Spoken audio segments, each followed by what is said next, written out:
stats for losers, man. I don't get involved in that stuff. But Angel Rashad Milligan rolling out. That's a good question. Brandon, We can't ask Rashad questions. Hey, Rashad. Yo, what's up? Welcome back to the channel. My name is Rashad Milligan. If you are new to the channel, this is the Road to 5K subs. Tonight, I got a very, very special guest in the building, man. I got one of my longtime collaborators, and I don't know if he's ever been on my channel before, which is crazy. But I got Malik Brown in the building. Malik, hey, Yes, sir. What's good, chat? Is this your first time on my channel? Bro, yes. Yeah, bro, I remember it was earlier this year. You were live. You went live in the morning, like it was like 8 o'clock. Oh, yeah. You remember you was on mute? Mic on, yeah. You was like, I'm gonna call him right now. Yeah. So that might have been your first time on. That was the first time on the channel. Yeah. That's crazy. For y'all who don't know how that crazy that is, Malik and I did a Hawks podcast. Well, no. First of all, we worked in college together, and then after we worked at Sports Illustrated for like 6 months to a year doing the Falcons, and then we worked together at Peachtree Hoops for about a year when we were both there, and then we worked. Where did we work after that? Rolling out. Where but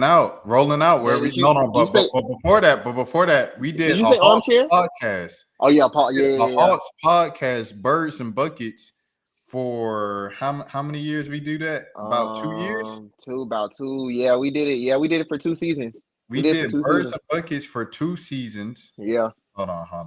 I'm trying to send the link out right now.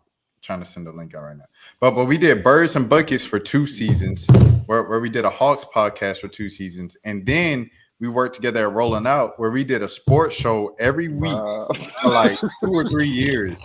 So we've done all these shows together, and we've never done anything on my channel. And I've never been on this channel. That's crazy. Yeah, dang, yeah, because I did like a little me and my friend did like a little sports podcast for like probably not even for long. We did it for like a summer or something. Then we kind of just stopped. But yeah, bro, that's crazy.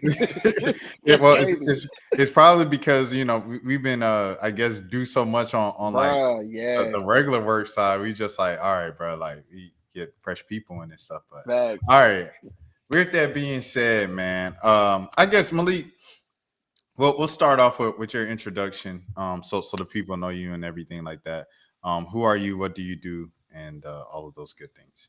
Sure, yeah. So of course, Malik, based out in Atlanta for sure. I've been here my whole life. Been in the ATL my whole life.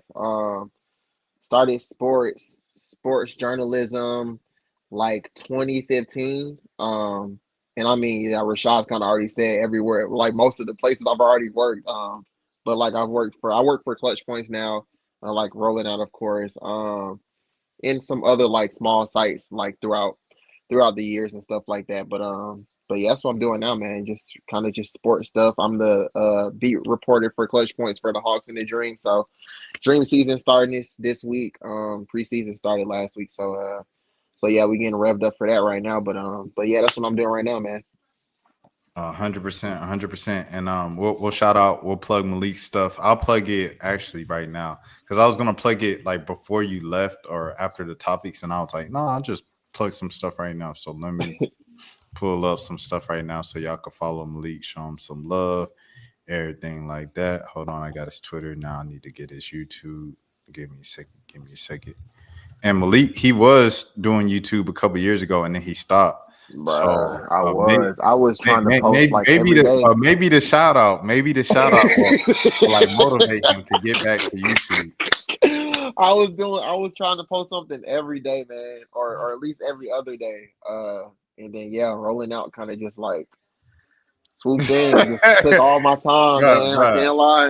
Look, man, I was trying to tell people, bro, because they were showing me examples of other people. And they were like, "Dang, I didn't even know you got 300." Bro, it was the ghost joint. The ghost joint.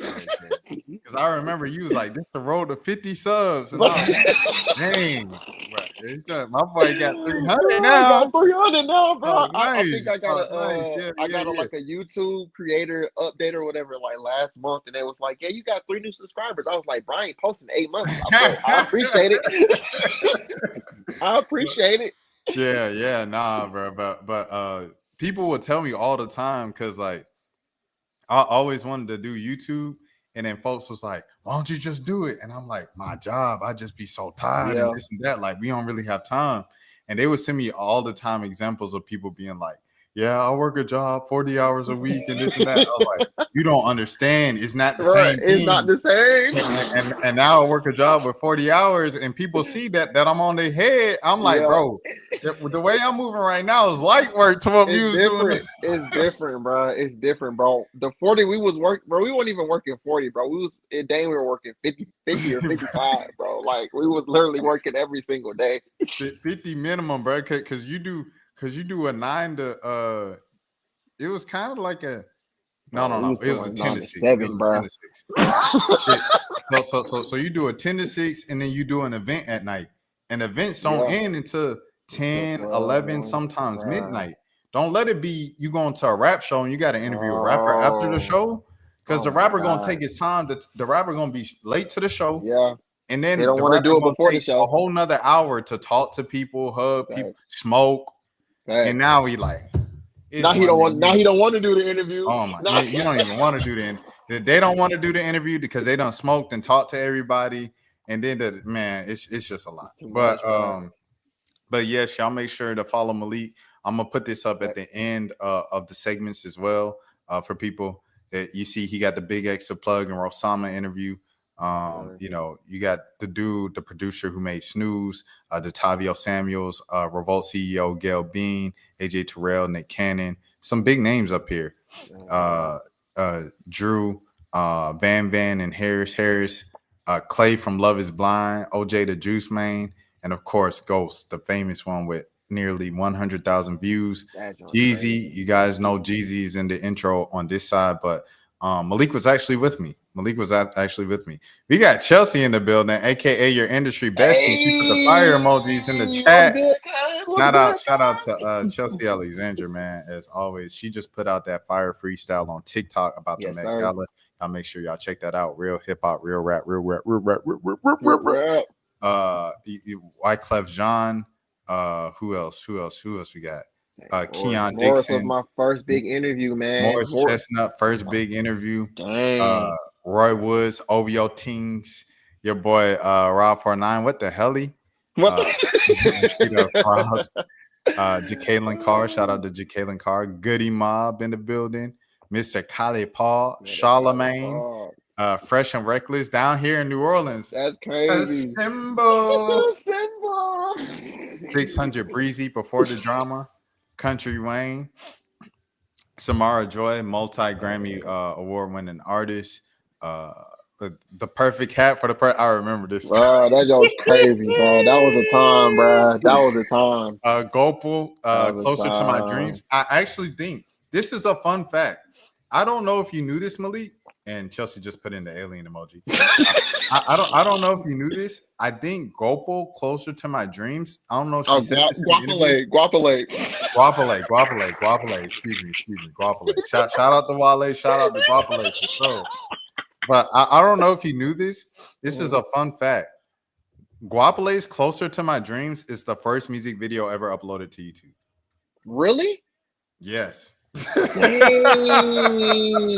I wish I would have knew that when I interviewed her. I'm surprised she didn't bring it up in y'all's interview. Dang, nah, bro, that's crazy. Yeah, but Bianca Belair, Pastor Michael Todd, Pastor Mike Jr., Kevon Looney, Marvin Sapp, Close the Doors. CeeLo Green. Close the doors. Roscoe Dash. And then, you see all the NBA content, NBA and NFL content. This is when he was really on his stuff. That was it, bro. He was like actually in his bag back then. Like he was doing reactions. He was doing, and then this is, when he was just uploading his work and stuff like that. So, but like he was legit doing YouTube for a little minute. And I have a job. I had no choice. Yeah. But now I done shouted out to YouTube, everything like that. So Appreciate He'll be that. back on it soon come Need for sure, that. for sure. But yeah, man, Malik, I guess. Well, actually, dang, we done did the intro so long that could be his own video. Nah. But yeah, man, we're gonna get into it, bro. We're gonna get into it with Let's this do what situation? Coco Jones. So do it. let me pull it up. Here we go. I'm pulling it up right now. And yeah, so pretty much essentially what happened with this Coco Jones situation. Coco Jones, Tylil went to Coco Jones' show tonight during her tour. Her tour just started about a week ago. And it's kind of crazy. Like, she started the tour right after the album came out. And she talked about that on Breakfast Club.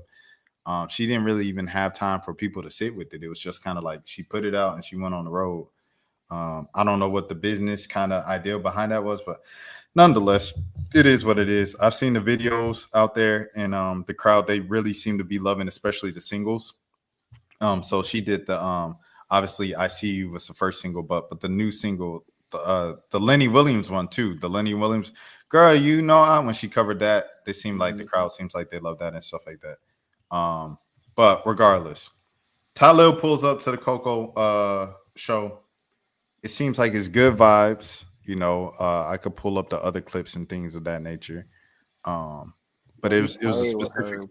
Yeah. Started, bro. Beginning of the stream, he was praying with her, bro. He prayed with her before she hit the stage, and she looked at the camera and said, "Your mom raised a good young man, a respectful young man." And then she asked him, "Would you rather have the money and lose the fame that you have, or would you want to have the fame with no money?" And he said, "I'd rather have the platform because I can reach people and I can talk to people and I can influence and I can speak and spread messages, and that is something that is worth more to me than money." And she's like, "Wow." He's saying like positive. It's a positive stream. I'm saying all this to say it was a positive stream. So that's the case, right? And then at the end, his chat is telling him that Coco's mic is still on. And Coco's mic is still on, and this is what happens. Period. Oh, the mic. This man is on live, y'all. It's for promo. It's for promo. Coco, Huh? I get your mic. Oh, yeah. Caught red-handed. Caught red-handed, man. You know what I'm saying? Like, you hate to see it. Hate to see it, because it's like what Coco said here, it was understandable. Like I think we've all been there, right? Where something happened and like you're kind of preparing the people that you're with and letting them know what's going on. And then I guess to put them more at ease, you're kind of like downplaying it a little bit. Like, hey, it's just for this. Hey, it's just, we're doing a documentary, working on it to promote the program, whatever the case might be. It makes sense in essence. But with how the stream was going, it was just a crazy look to me. And this is just the first part of it, Malik. And I'm gonna tell you why I brought you on after this part. But I guess just first reaction for you. What was your first reaction when you seen this? It honestly reminded me of the conversations that folks have been having recently about the whole like the streaming and like music artists and like how like artists are gonna start coming on streams now. And it's kind of like you said before this, everything seemed genuine. Like it seemed like the vibes was good and everything like that. And then it's like you hear that at the end, and it's like, hey, that's all it was for? Like just promo? Like like I'm thinking I'm thinking, she really, some folks enjoy the streams. Like some folks, like artists, actually be watching the streams. Like I watch everybody know, of course, like Reggie, girl he funny. But like Rob49 literally tweeted out, like, I'd be watching his streams, like, please get me on. And he got on, like, it was genuine, like, but it just felt like, dang, like, I mean, she just dropped the album, 2 weeks ago.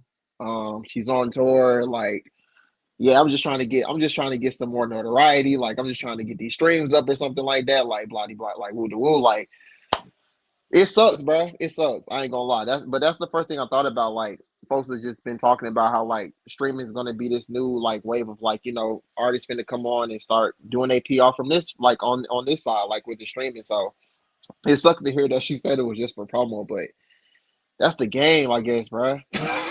Man, and you said it right there. You said it right there, and we're gonna touch on that in a second. But I want to play the second half of this clip. Yeah. Thank you. They kept saying, "Oh my God, her voice." I'm wondering like what they told me. They like, "Oh, she got the mic on still." I'm crying. Can you turn it off?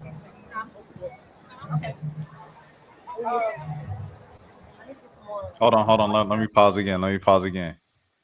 Remember this face. Y'all.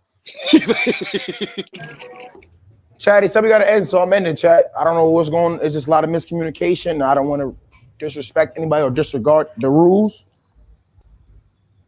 Don't ever you want down here. No. I'm gonna just end. That's something that I genuinely I just didn't know, and I don't want to disrespect you. Y'all remember? There she is again. There she is, right there. I don't want to disrespect you or Coco, but it's just a lot of confusion. So I can explain it to you. I'm gonna just end. It's okay. So just so you understand, because we're union building, anything of that kind of stuff does trigger fees. That's the reason why. I don't want to be like no and not explain to you why. But yeah, photos are totally fine. Videos, your own videos are okay. Cool. Thank you for being understanding. We appreciate it. Thank you. All right. So the reason why I brought Malik on to discuss this particular topic is because, as Malik said in his intro, he used to work at Rolling Out Entertainment Journalism, and we worked with a lot of these artists and shows and labels and PR people and publicists. We have the most kind of interactions with the publicists.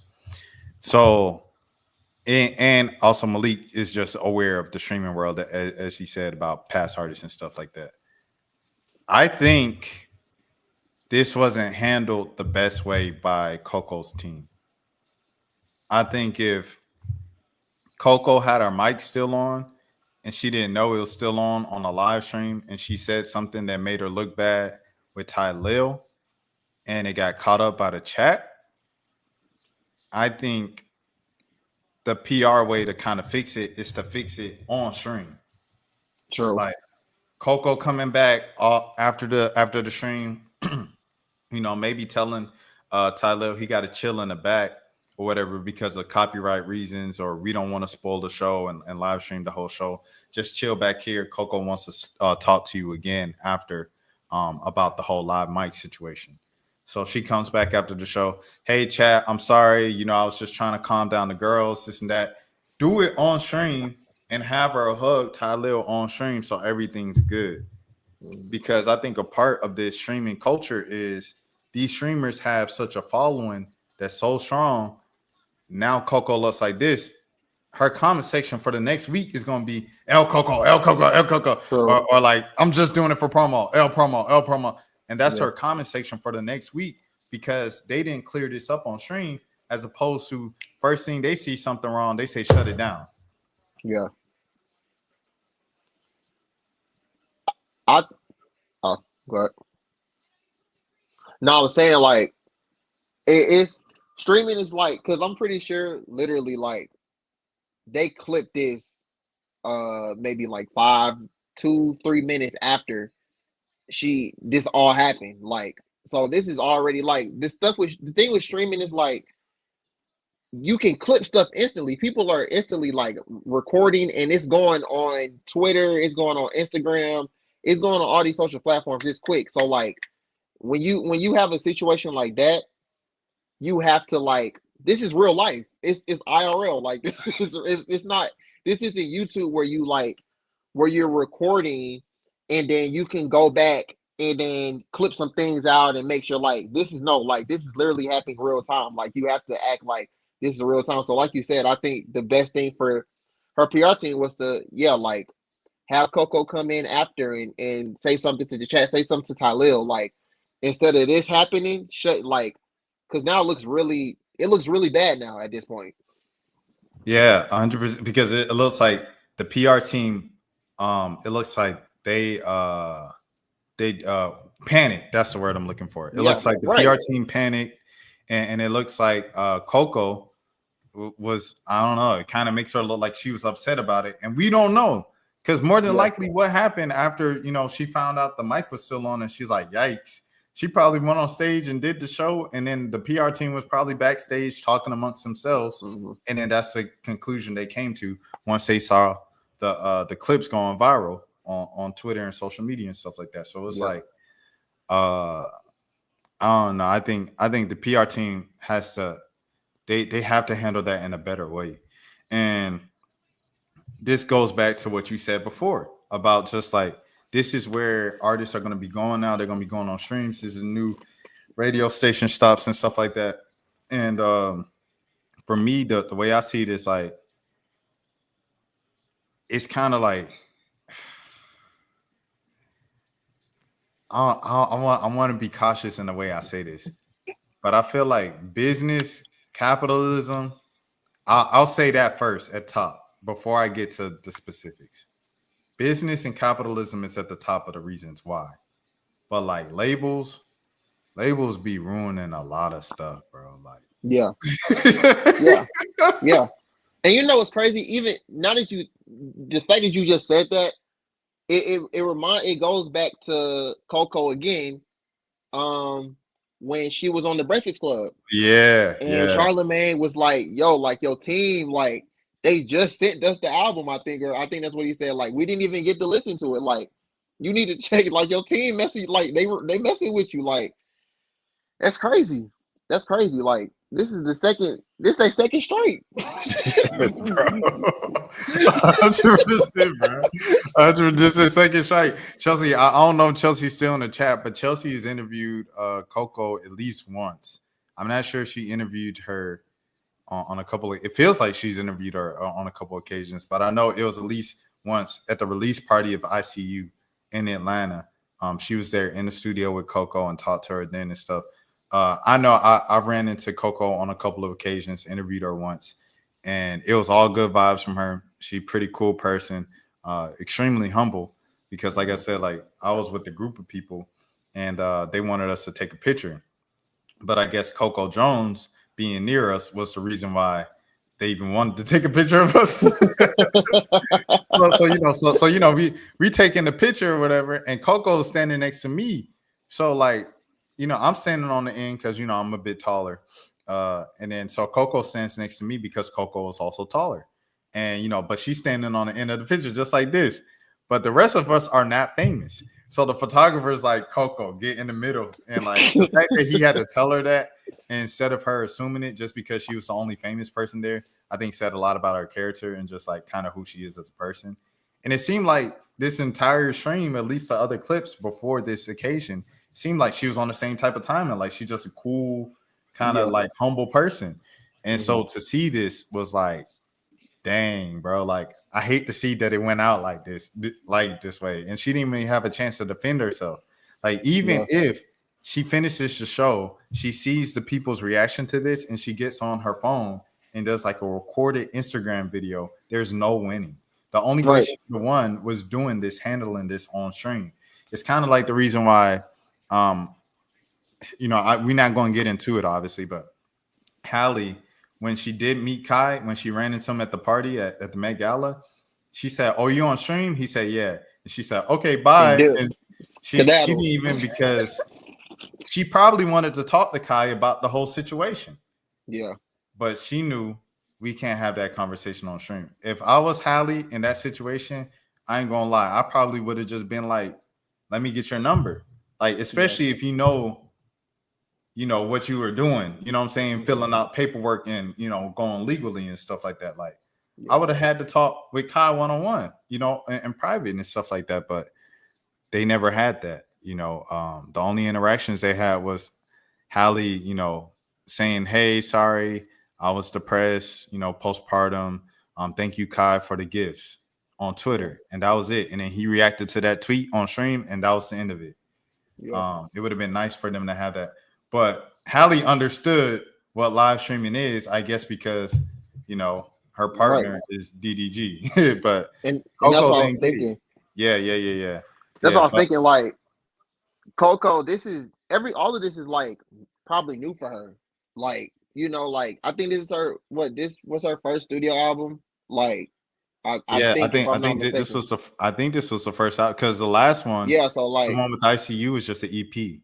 Yeah, so like this her first album, like this probably like her first time for real, like doing some real like, promo, and she trying to get into, she's seeing this.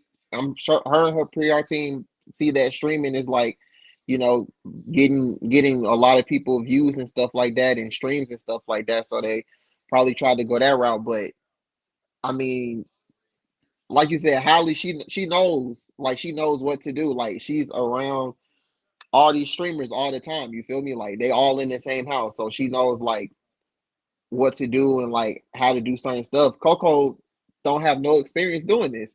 So like I mean it's almost like it's hard to like even put all the blame on her, but I mean Tylil should have been got the mic. I mean it's an honest mistake, but I mean dang, like that messes it up too. Yeah, it's a bad look for Ty. Like, who was that? Was that Tylil talking to Quavo, and Quavo was like, "I ain't rocking with you because you leaked my number." Yeah, yes, that was So yeah, this like the second time, No, this is the third time because boy from Tyreek from Power. bro, yes. So Tylil, bro, it's like, bro, Bro, he Tylil be moving having different. good He moving intentions, bro, reckless. but Yeah, he be moving reckless, bro. That's literally 3 times, bro. Remember that. Wow. yeah. And So you it's know like, what? yeah. Bro, no, he did something again. Bro, Who? remember he was with Lil Baby and Quavo, and they was at a gas station, and he leaked the address or He was something showing like like that. where they were, and then there was like shut Look, because people started pulling up. yes. He's like stop the stream, stop the stream. He's like, all right, chat, I gotta leave. Bro, Tylil got bad screen management, bro. Right. Yeah. So I mean, I think it's both parties involved, but it's also like you say on the other side with the labels. If you're gonna treat streamers like the new media, you Yeah. have to know what it is. Yeah. Like you can't just throw your artists to the streamers because streamers are popular and they're gonna get you numbers in that. Like it's just not genuine, and that's why I said like labels really be like kind of ruining stuff that's genuine. Like Yeah.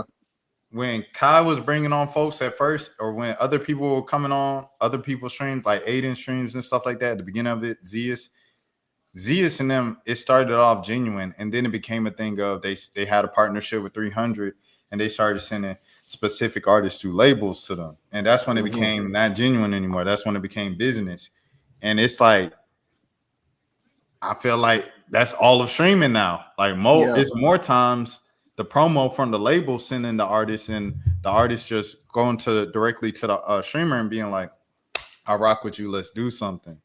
Yeah. So it's like I don't know. I feel like if you really want to replace traditional media with streamers, you have to understand like what you're getting yourself into with it. I think that's my biggest kind of like lesson.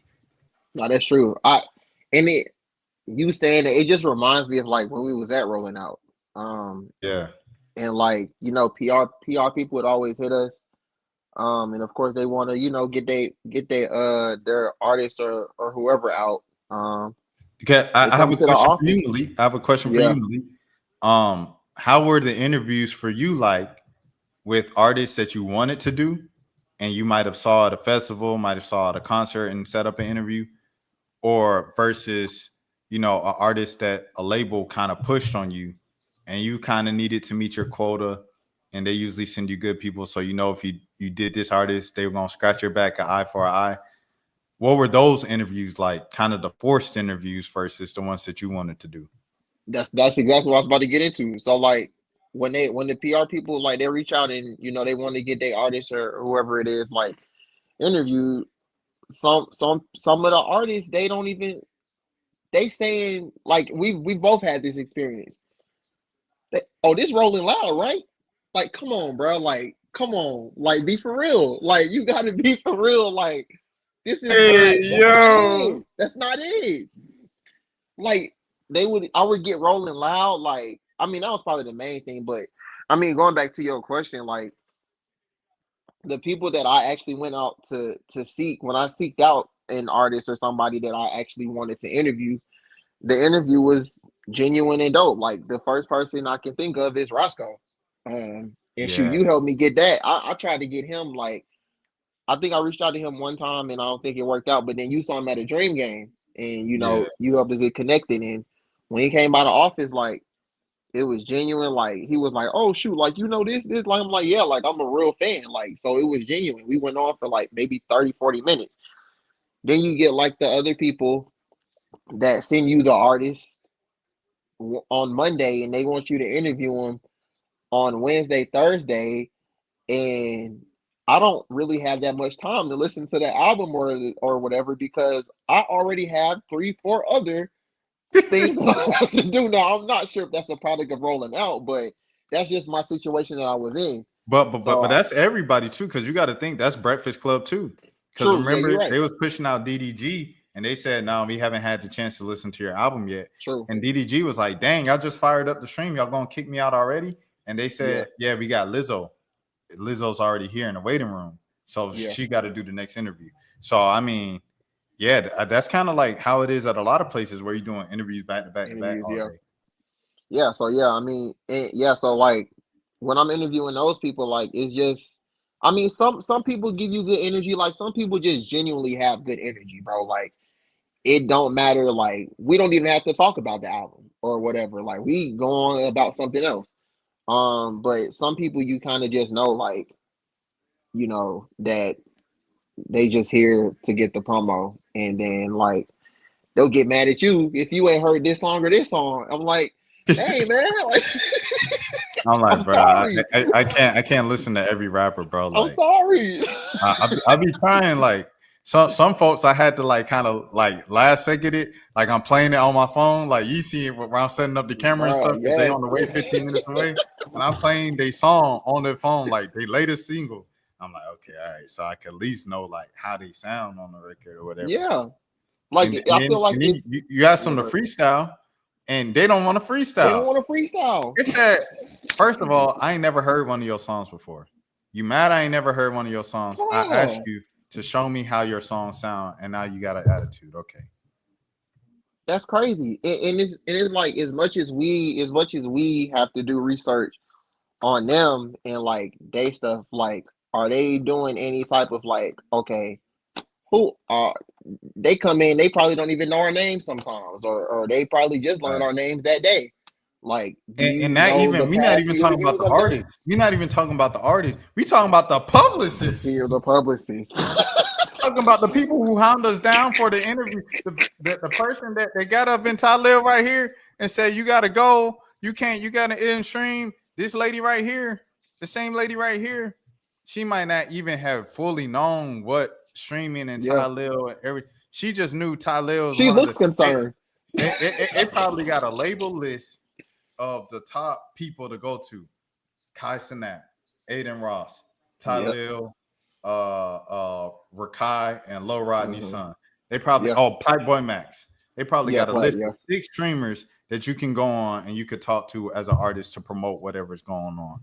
Yeah. That's all they know. They don't know exactly what happens in these streams. They don't know. All they know is the clips of Offset sleeping over with Kai and they dancing in the room like this.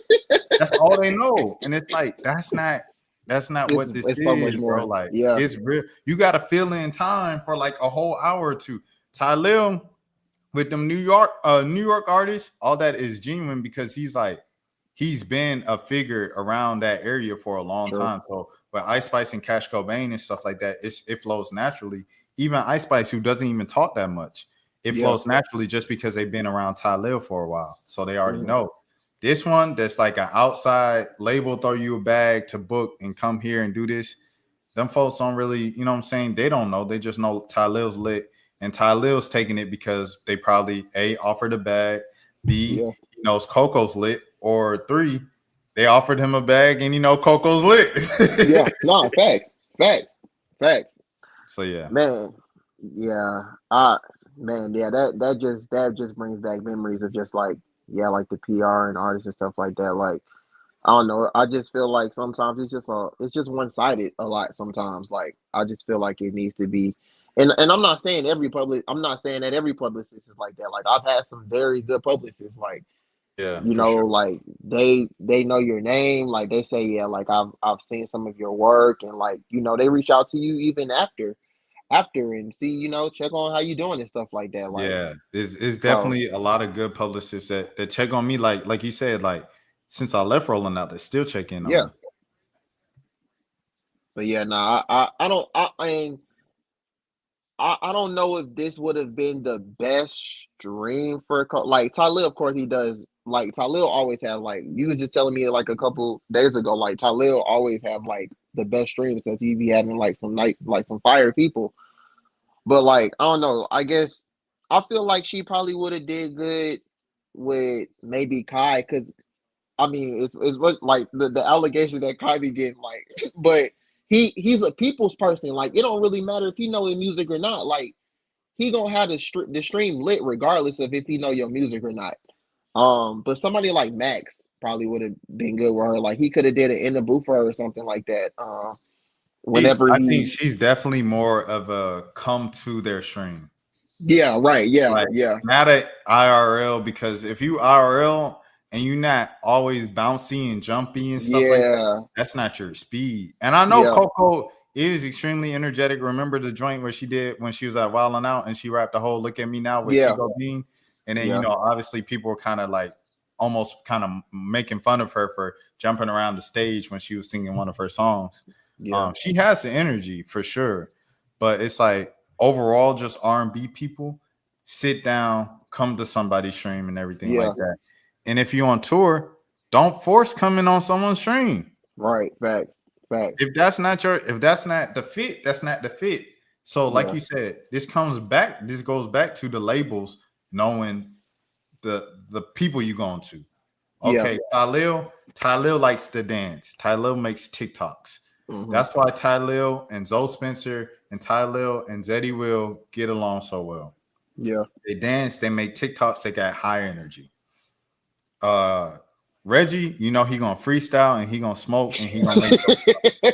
If that's your vibe, if you make jokes, if you like to sit down and smoke, then Reggie. And freestyle, that's Reggie. yeah, Who else? Max, if you trying to make a song and just chop it up for a little bit, that's Max. yeah. If you who else? Aiden. Who else be having? Oh yeah, Aiden, yeah, If you want to be on a white supremacist stream and talk badly about black women, go on Aiden Ross. Okay. All right. Zias and B. Lou. Now that's a good one. that's a good one. Because Yes, Zias and B. Lou are both over 30. They mm-hmm, they 30 years old. I mean, mm-hmm, B. Lou might be 29, but I'm pretty sure he's 30. So it's mm-hmm, like both of them are mature.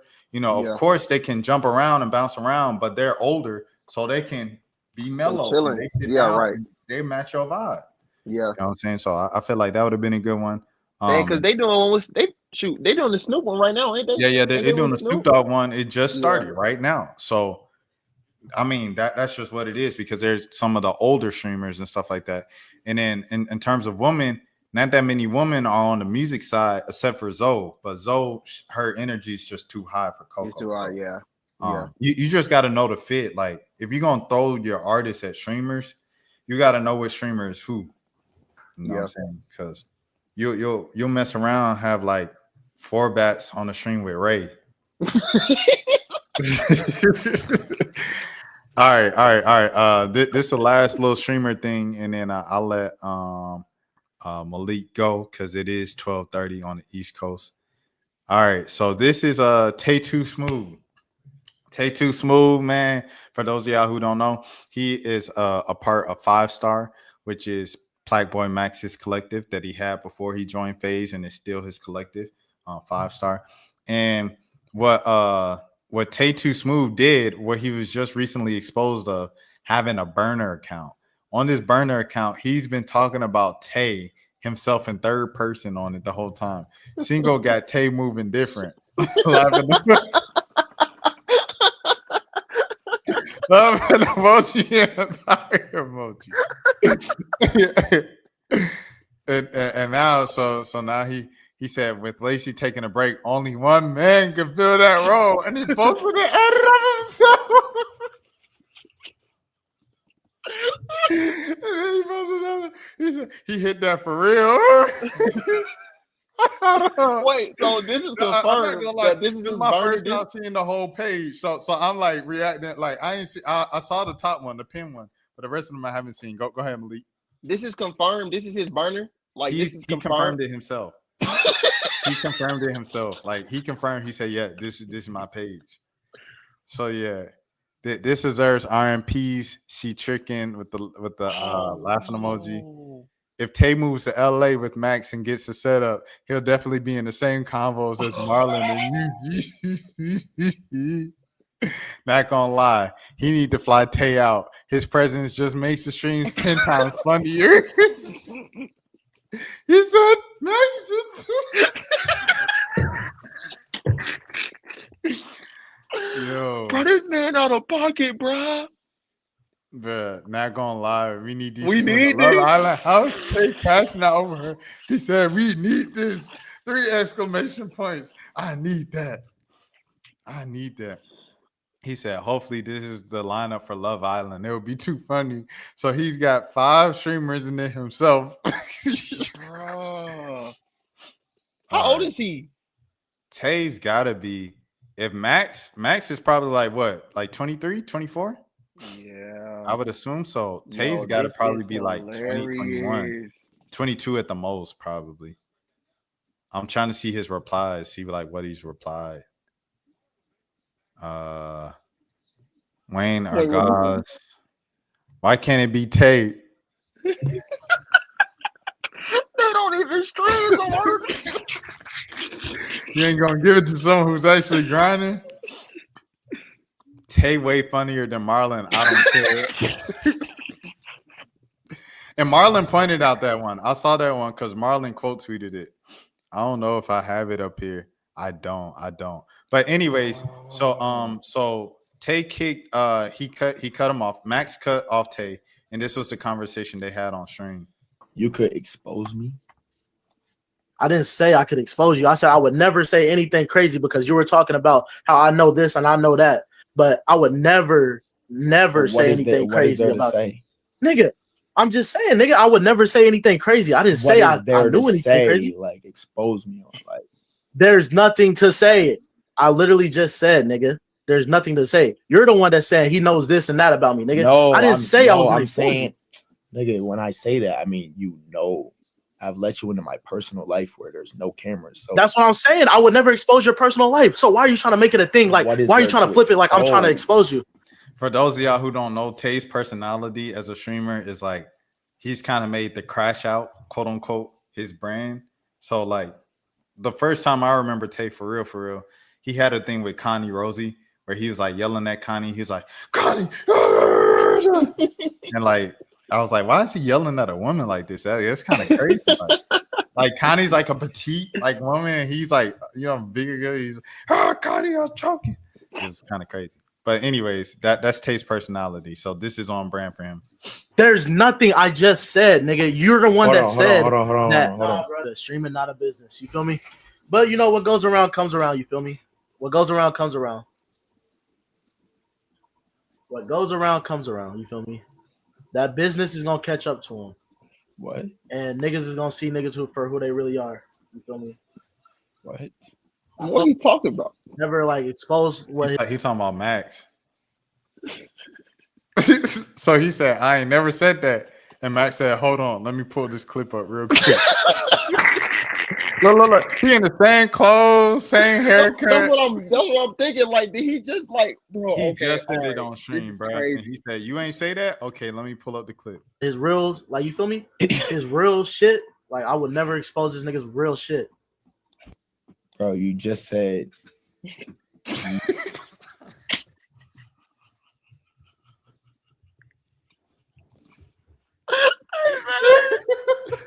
something wrong with this dude, bro. No, look at his face. Look at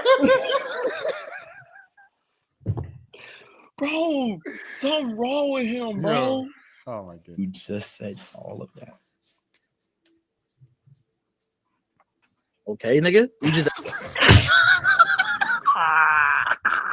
Hey, you know when you get caught up, the only thing you can say is, And all right, what that means?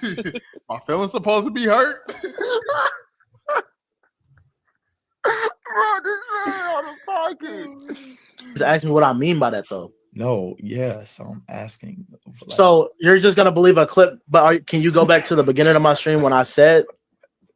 And see now niggas laughing in my face. It's all good, bro. you just said that shit. Like Tay, you just said that. Like I just watched you. Why are say you it. trying to? You Why are said you trying to didn't make it say seem like you didn't? what did I Are not you trying say? to say the clip's AI? What clips are AI, nigga? I'm not saying the clip is AI, nigga. I said, nigga, I would never expose you. All right, so that was Max cut him off, and that was the discussion they had after he cut him off tonight. And then so I Am Dante chimed in with this. I Am Dante might be top 10 streamers for real.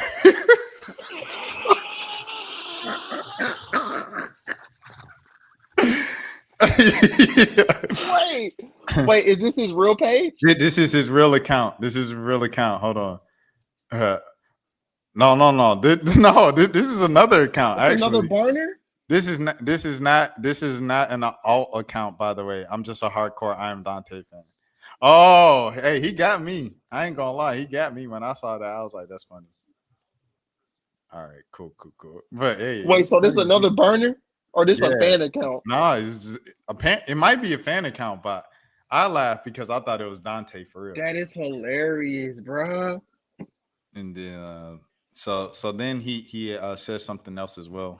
I ain't gonna lie. I think I'm gonna have a section, a Tae2Smooth section, if I get accepted as professor. Watch who you call your friend. Watch, bring around a lot of the people that you went to high school with or middle school with. Transition with you to whatever it is you're doing when you're an adult. Because I'm not gonna lie, some of them high school friends still got that high school mentality and that envy because they feel like, I was in the same school as this. I was in the same class as this. This nigga he shouldn't deserve it more than I. Realistically, I could do this shit. Watch them niggas. Watch them. It's sad out here, bro. Fuck, that's so whack. It's sad out here. I feel bad for him, bro. It seemed like Max got like a good heart, It seemed like he got a good heart, but I ain't gonna lie. I think I'm gonna have a section. Yeah, that was it.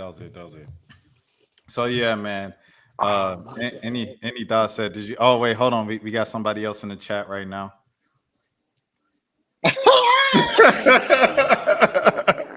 Jordan Dunlap in the building, man. Georgia State legend in the building, man. Hilarious. He kept for primetime sports time. Oh, Malik Brown. Malik got some moments, man, for sure. That's crazy. He got some legendary moments, man. I guess when you look back like at your career, bro, is it crazy to think like, dang, like I've been a lot of places, man.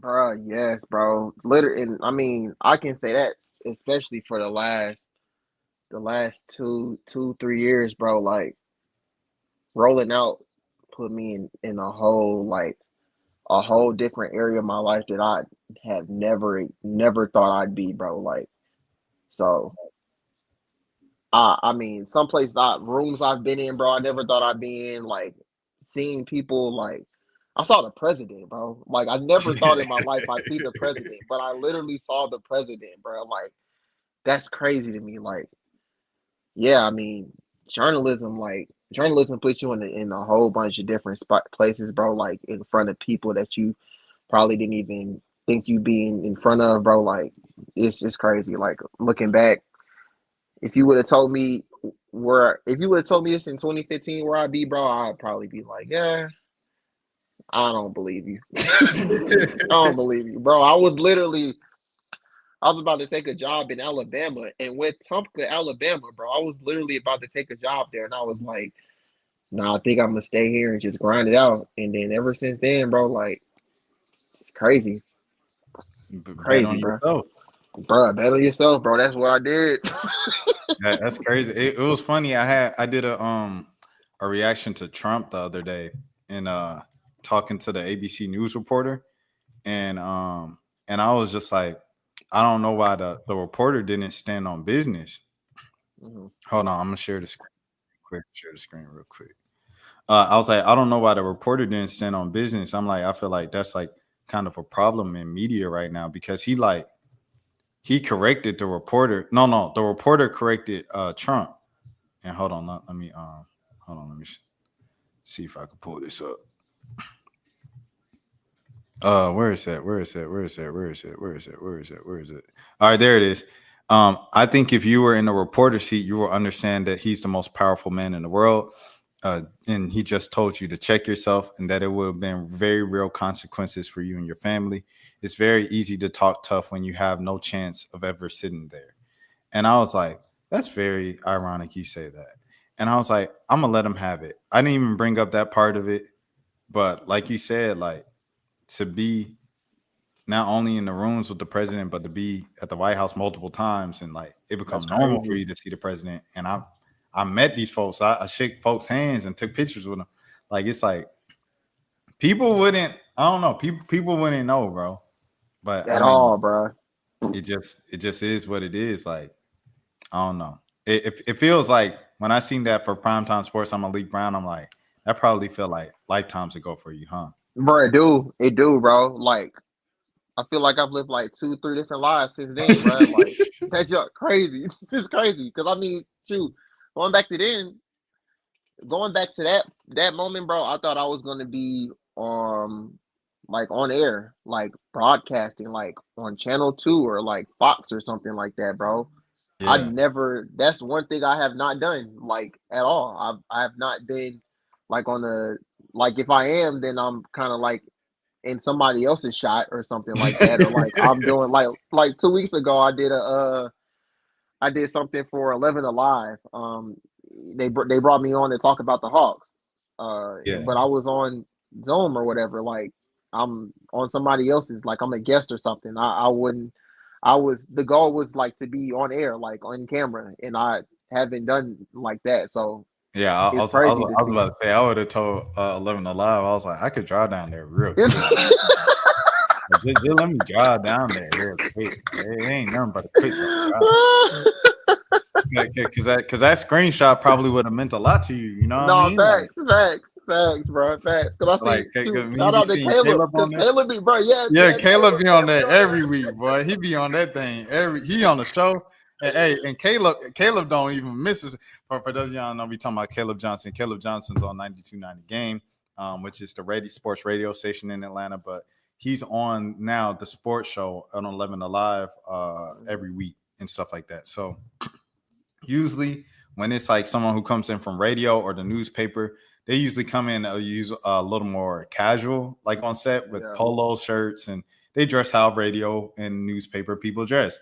But Caleb, since he had his experience in college, he comes full suit, everything like that. You know what I'm saying? And one thing Caleb had on, he reminded me of I think he had like a black shirt on and like a chain, and I was like, dang, he like The Rock. I was like, he didn't have it.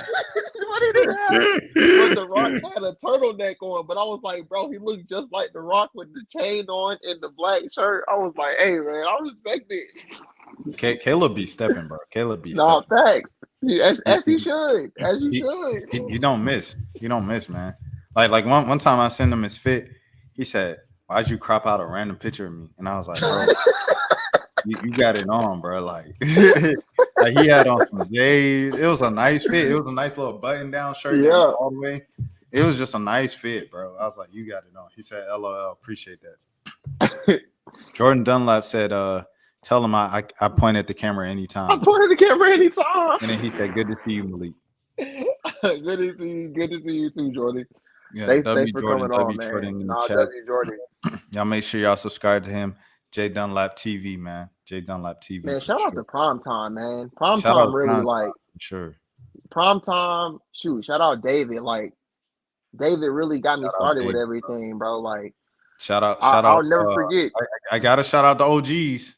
Oh shout yeah, out no, to I got Jamal. no back. Shout out to Jamal Goss for starting prime time.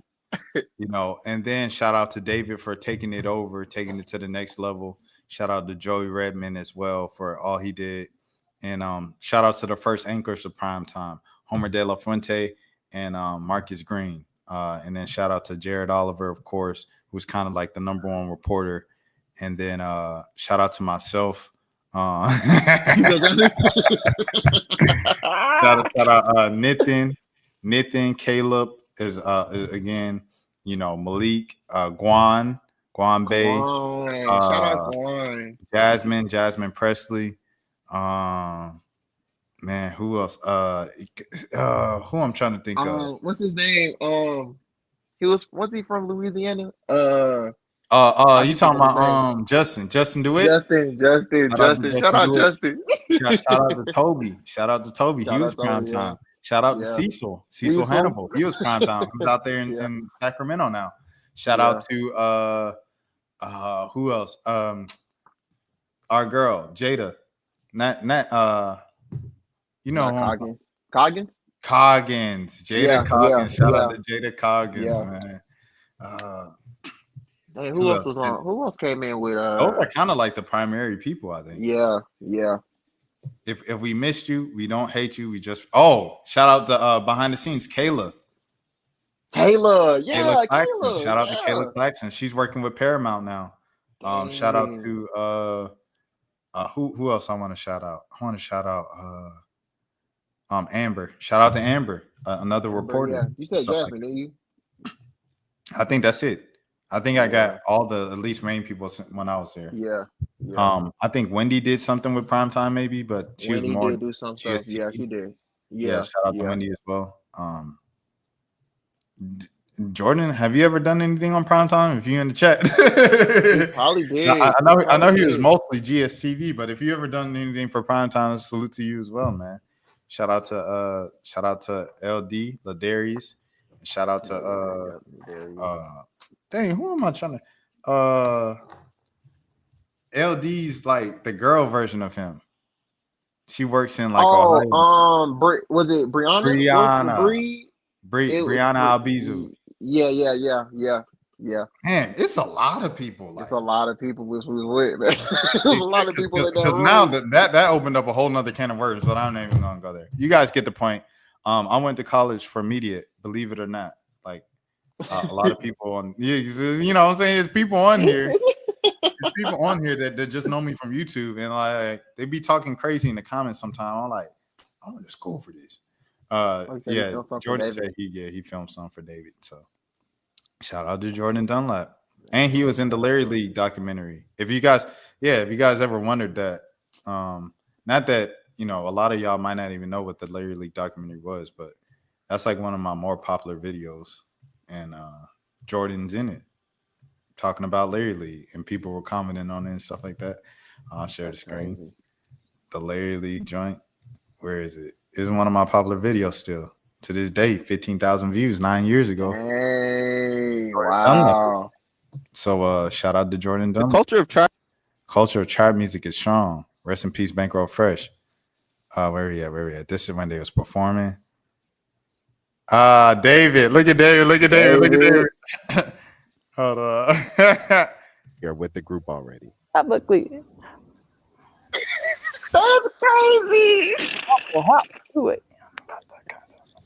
We got guys out in Japan that are rapping. We don't know a word they saying, but they rapping, you know, and there's people rapping everywhere. If you want to rap, you can rap. You know, hip hop was a huge culture thing back in the day, you know, and then it switched to gangster rap, and now it's just there's so many different levels to hip hop, you know, hip hop and rap and trap and all of that, and you know what I mean? There you go. He at the beginning. By the fans, Georgia State sophomore Jordan Dunlap provided his first reaction to watching Larry League. I was sick. That's why I sound so stuck.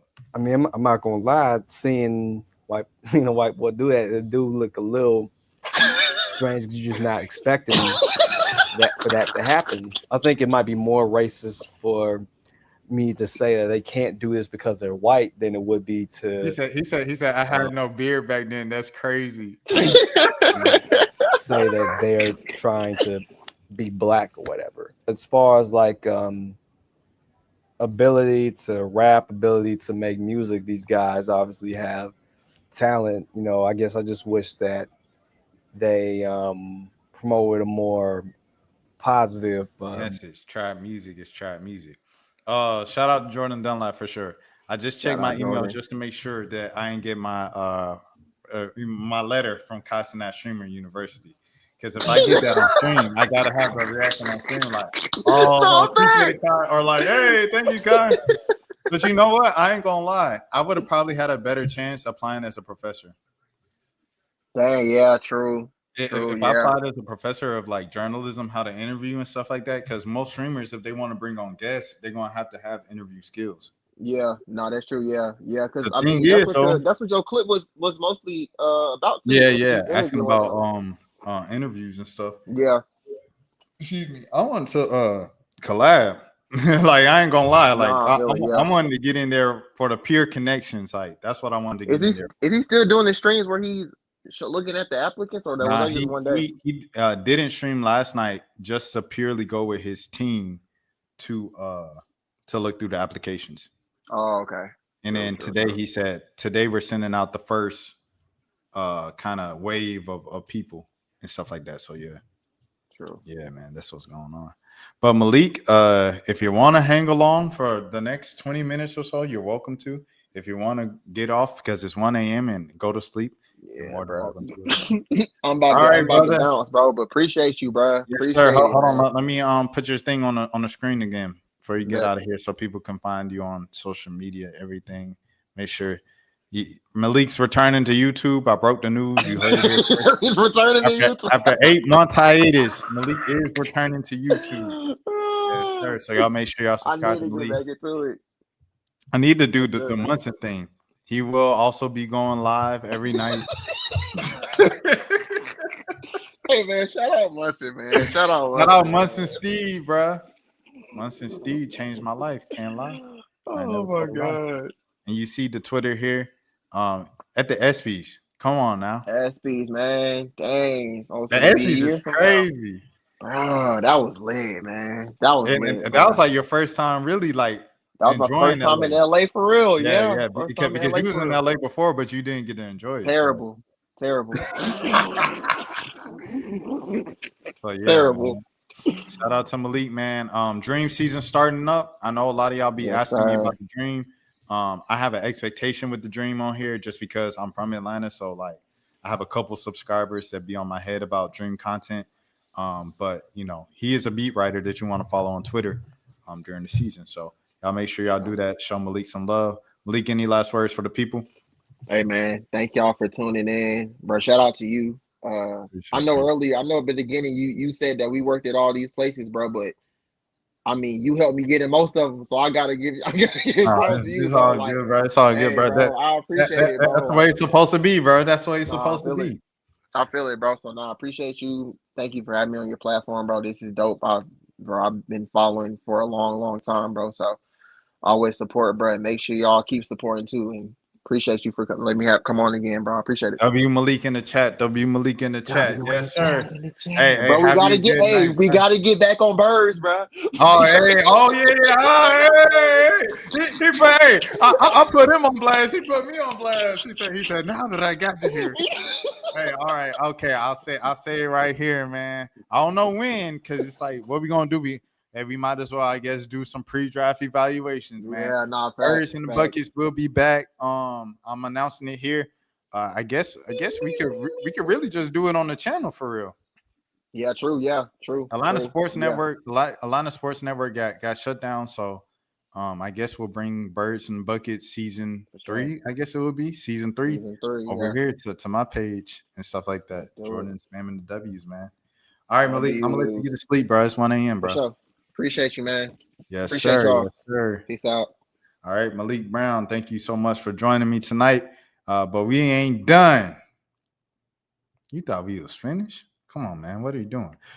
Next, man. We're gonna go into some news. this is a story I saw. I said, "Oh, that's a cool story. I should read about it." I'm working on my reading, y'all. I'm getting better at my reading. So a lot of people in that Andre 3000 video, they was on my head about my reading. I said, I'm not even gonna lie to you. I go back and forth about a lot of critiques in the comments. That is one that you just hey, you got it. This is a fair critique. I can't even get mad at it. That's why I'm practicing my reading every single night on stream. So the Orangeburg County School District announced his first student going to Harvard. I have no idea where Orangeburg is. Oh, it's South Carolina. Columbia, South Carolina. Hey, W South Carolina, man. W Orangeburg, man. W student. Orangeburg's Tyrese Keat is headed to Harvard. Tyrese, man. The senior from Orangeburg, Wilkinson High School, graduated last week with a 5.2 weighted GPA. What a smart man. What a smart man. What a smart man. I'll tell you my weighted GPA. It wasn't a 5. My weighted GPA probably wasn't in the 4s. But yeah, man, salute to him for sure. He was at the top of his class and was a Gates Scholar. And scored a 1470 on his SAT. All sensational.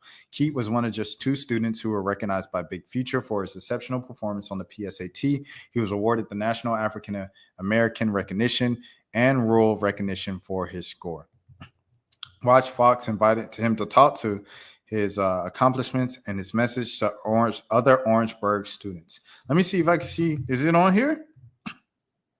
If it is, we'll support. Go with the quick little Pelicans commercial.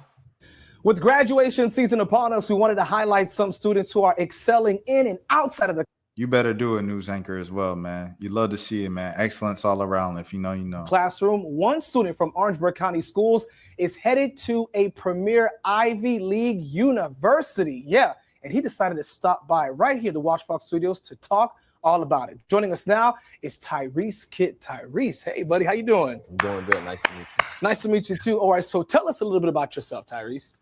I'm from a small town called Orangeburg, but I'm proud of it. I read a lot. I watch my nephew, and I just really be chilling. All right, that's good. Okay, that's really good. So what's your favorite subject?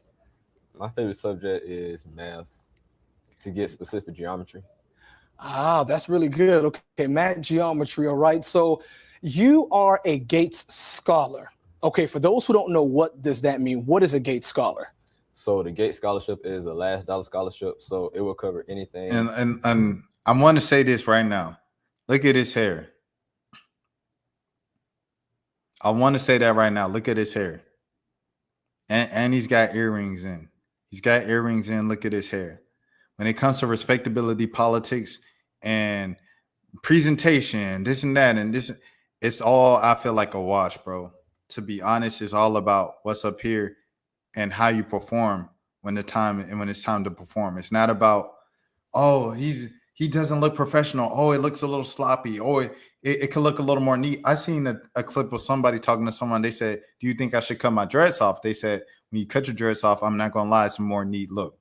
Neat, professional, all that stuff is coded language, bro. This young man, 1470 on an SAT, a 5.2 weighted GPA, going to Harvard. He enjoys reading books for fun. Geometry is his favorite subject. This is an intelligent genius right here. A young genius right here.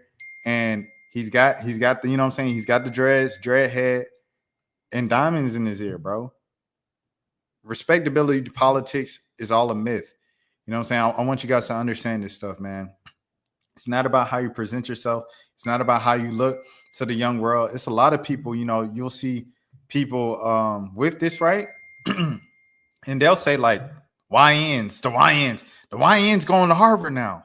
No, we're not calling him no YN. We calling him a young man and an intelligent young man. Beyond that, a genius. This is a genius right here from a small town in South Carolina going to Harvard.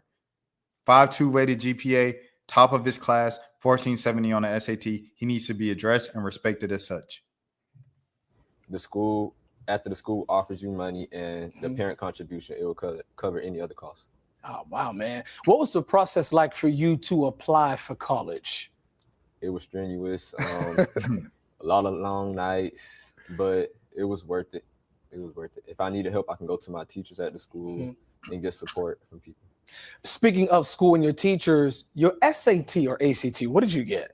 On my SAT, I got a 14.7. Okay. And how about your GPA right now? A 5.2 currently. Now that is that. You know, let me just go ahead and clap during this interview for you. That is really huge because a lot of people don't even can get up to that. What was your motivation to stay in the books? I know what I wanted to do in life and what it takes to get there. So you applied to several colleges, and I understand you're going to a premier university. Where are you going? I'm going to Harvard University. Harvard University. Okay, so when you told your family, I'm going to Harvard, what did they say? So first I told my mother, and she started yelling. She said, I'm so proud of you. And she was just ready to tell everybody, but I told her to hold up because I was still taking in the information myself because I couldn't believe it. Now, Harvard is a premier Ivy League university, and here you are, you're setting the bar and the example for all the young men, anybody in Orangeburg to be able to go. What message do you have to those students who are in Orangeburg? Around the country now, around the world now. Around the world now. Congratulations to this young man for sure. If you have a goal, go for it. Dream big, because my mother always had bigger dreams than I ever dreamt. And I'm glad she do that. She pushed me, and now here I am. I never thought W parents. I can do it. So if you have a goal and you know that you can do what it takes to get there, I say go for it. Tyrese Kitt, ladies and gentlemen, on his way to Harvard. Congratulations to you. I know your mom is proud, your family is proud. Of course, we wanted to highlight young individuals like yourself who are doing a good job. And of course, we're going to have his story on our website at watch.com. Shout out to Tyrese, man. 100%, bro. Admirable. I look up to you. I'm looking up to you. The way that you guys prioritize academics and then intellectualism. Just to tell you guys, like, a reason why I feel like I really have a difficulty with reading a lot of times is because in school, yeah, I got decent grades and stuff like that, but they were like pretty average. And it was because like I played around a lot in school, you know what I'm saying? And I think as black kids, as smart black kids, you're kind of like encouraged more so to kind of shrink within those spaces or whatever to be more accepted.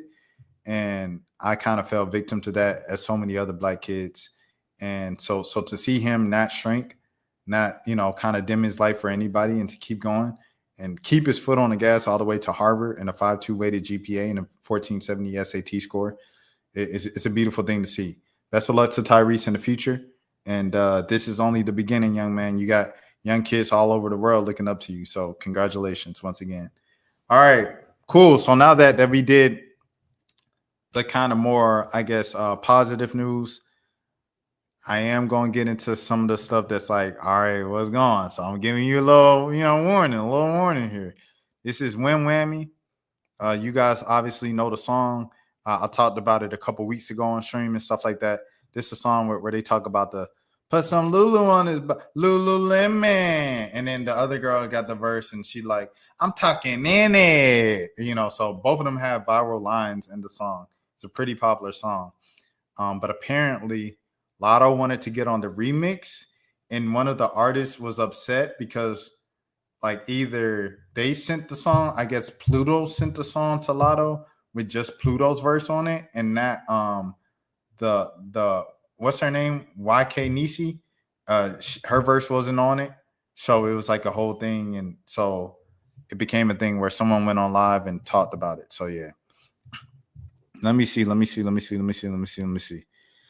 Oh, they unfollowed each other. First of all, that's extremely sad. Extremely sad because this song was a huge moment for the year. Pluto became like the biggest rapper in like Atlanta for right now. And Nice was getting some love too, just from being on this song. Both of them had like very quotable viral lines. I don't remember an Atlanta song with that many quotable one-liners since Trinidad James All Gold Everything in 2012. You know what I'm saying? So it's sad to see. But Got the Scoop said, child, I don't like when a song comes out, but one person's verse goes viral. Both of their verses went viral. Because one girl said, put some Lulu on, it's about Lululemon. And then the other girl said, I'm talking about in it. Both of those verses, I hear those lines all the time. I've only probably went out of my way to listen to this song, maybe 3. I can count on one hand, but I've heard it 100 times just because of social media. So yeah, there's that. When it's remix time, people be trying to take the other person off and be shopping the remix around to everyone. So the person was Lotto. Y'all remember when y'all seen all that shit about Lotto getting on the remix? Y'all literally. Lotto put both of us in the group chat like, y'all shit hard. I want both of y'all. I want to hop on y'all shit. Pluto comes in there. She like, I'm finna send your number. I'm finna send your opening right now. Y'all, I already knew then she was not gonna send an opening with my part on there. Oh man. She said she knew. So she must know how Pluto move already. It's crazy though, because it's like Pluto not losing no shine. Like I said, like Pluto might be the biggest rapper right now in Atlanta, to be honest. Shout out to Zucchini. Zucchini's having a moment.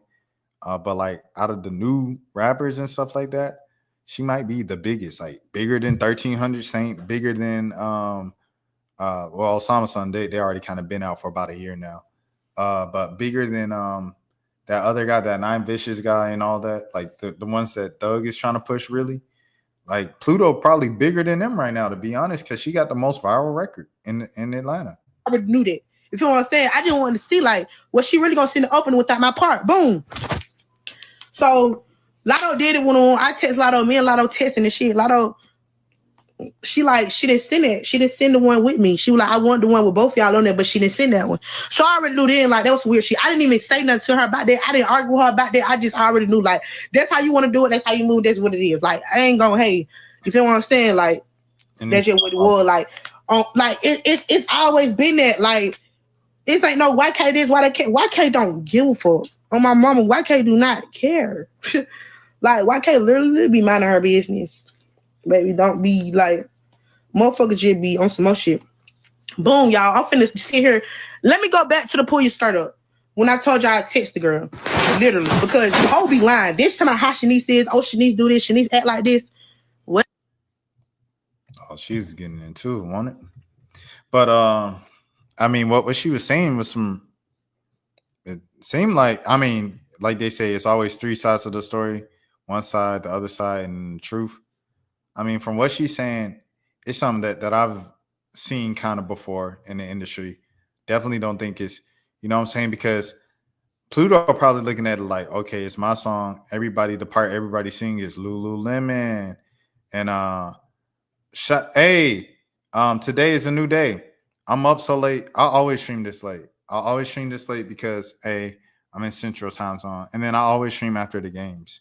So but you just missed Malik. Malik is the beat reporter for Clutch Points, everything like that. Malik Brown.